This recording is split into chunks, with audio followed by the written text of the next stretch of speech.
Tehran में प्रदर्शनकारियों पर फायरिंग हुई है। सुरक्षा बलों ने अंधाधुंध गोलीबारी की। प्रदर्शनकारियों को टारगेट करके ये हमला किया गया। प्रदर्शन को कुचलने की कोशिश की जा रही है।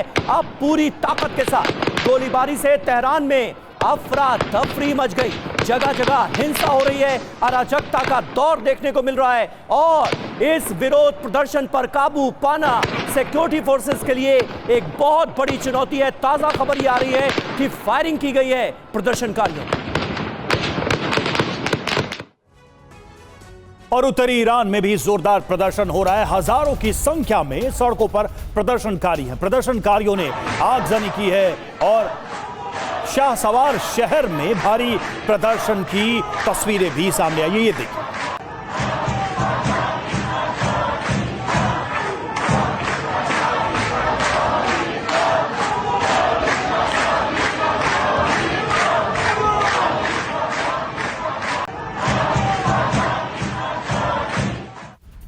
जी हां, ईरान के शहर शहर से ऐसी ही तस्वीरें सामने आ रही हैं। तेहरान के शिराज में भी प्रदर्शन हो रहा है। हजारों की संख्या में यहां पर भी सड़कों पर लोग उतरे हुए हैं। खामनेई की सत्ता के खिलाफ नारेबाजी का सिलसिला जारी है।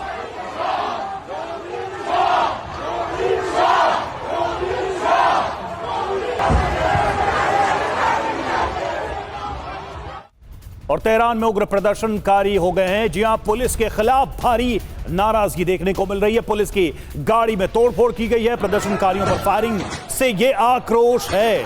तो अब ये प्रदर्शन कैसे हर दिन और ज्यादा हिंसक होते जा रहे हैं। एक तरफ प्रदर्शनकारियों के ऊपर गोलियां चल रही हैं, दूसरी तरफ प्रदर्शनकारी गाड़ियों में तोड़फोड़ करते, सड़कों पर आगजनी करते दिखाई दे रहे हैं।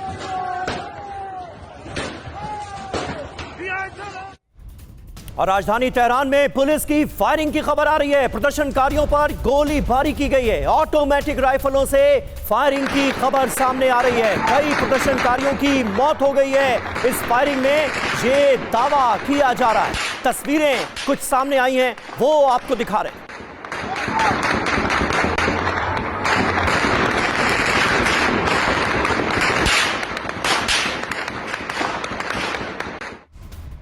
इधर पश्चिमी ईरान में भी फायरिंग की घटना सामने आई है। अंतिम संस्कार के वक्त गोलीबारी की गई।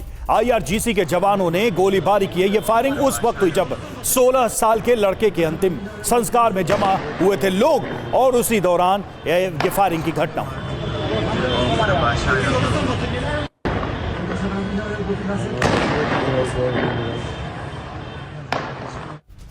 और देखिए, ईरान में सरकार के खिलाफ प्रदर्शन तेज होते नजर आ रहे हैं। दीवारों पर सरकार के खिलाफ स्लोगन्स लिखे जा रहे हैं। टॉप अफसर, कमांडर टारगेट पर नजर आ रहे हैं। भीड़ के अधिकारियों के घरों की दीवारों पर भी स्लोगन्स लिख दिए गए हैं। ये विद्रोह अब बड़ा रूप लेता हुआ नजर आ रहा है और खामनेई को सत्ता से उखाड़ फेंकने के लिए इस वक्त ईरान की जनता कैसे आंदोलन पर आमादा है, ये तस्वीरें साफ तौर पर बयां कर रही हैं। हालांकि बार बार ये कहा जा रहा है कि इस विद्रोह को और भड़काने का काम अमेरिका और इजराइल मिलकर कर रहे हैं, लेकिन हकीकत तो ये है कि हालात ईरान के इस वक्त बद से बदतर होते जा रहे हैं और सरकार इन हालात को काबू में नहीं कर पा रही है। तो ईरान के लिए अगले 24 घंटे बेहद अहम माने जा रहे हैं। ईरान पर हमले के लिए यूएस ने तैयारी कर ली है। 24 घंटे बाद व्हाइट हाउस में बड़ी बैठक और ईरान पर हमलों के विकल्प पर चर्चा होगी। विदेश मंत्री, रक्षा मंत्री मौजूद रहेंगे इस बैठक में।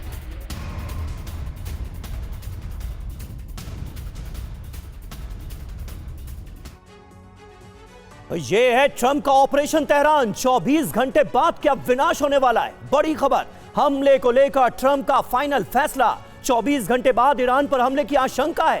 दावा देखिए, यह किया जा रहा है कि 24 घंटे बाद व्हाइट हाउस में बड़ी बैठक होगी। ईरान पर हमले को लेकर विकल्पों पर चर्चा की जाएगी। बैठक में कौन कौन शामिल है? विदेश मंत्री मार्को रूबियो, रक्षा मंत्री पीट हेक्सेट, सेना के बड़े अधिकारी इस मीटिंग का हिस्सा हैं और ऑपरेशन तेहरान को कैसे अंजाम देना है, यह पूरी प्लानिंग की जानी है इस मीटिंग में। ईरान पर हमले के लिए अमेरिका के पास विकल्प क्या है, यह भी आपको बता देते हैं। ट्रंप का बारूदी संकल्प एक्शन के 4 विकल्प। पहला, सैन्य ठिकानों पर बमबारी कर दी जाए। दूसरा, प्रदर्शनकारियों को सैन्य मदद पहुंचाई जाए। मादुरो की तरह खामनेई को किडनैप कर लिया जाए, उनका अपहरण कर लिया जाए। और चौथा विकल्प, ईरान के साथ निर्णायक युद्ध का। हमारे साथ 2 खास मेहमान मौजूद हैं। मेजर जनरल अश्विनी सिवाच हमारे साथ मौजूद हैं और नेवल कमांडर राजीव सरदाना हमारे साथ मौजूद हैं। थोड़ी देर में कुछ और अहम अपडेट्स के साथ हमारे सहयोगी मनीष झा भी हमें ज्वाइन करेंगे। लेकिन सिवाच साहब, ये जो 4 ऑप्शंस हमने अपने दर्शकों के सामने रखे हैं, क्या ये माना जाए कि इनमें से कोई ना कोई विकल्प जरूर आजमाने वाला है ईरान में अमेरिका, ये तय है? हाँ बिल्कुल, देखो समीर, ईरान के अंदर हालात बहुत ख़राब हैं।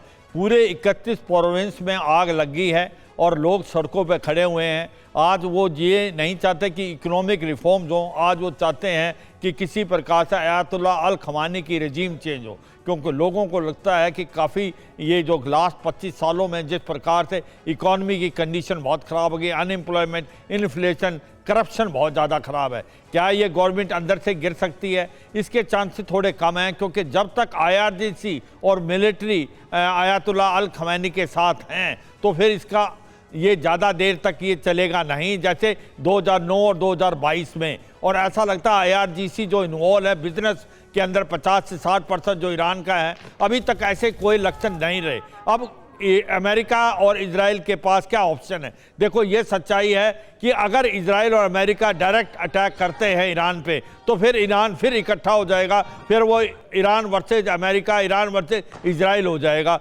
मगर वो ऐसा अमेरिका नहीं करेगा।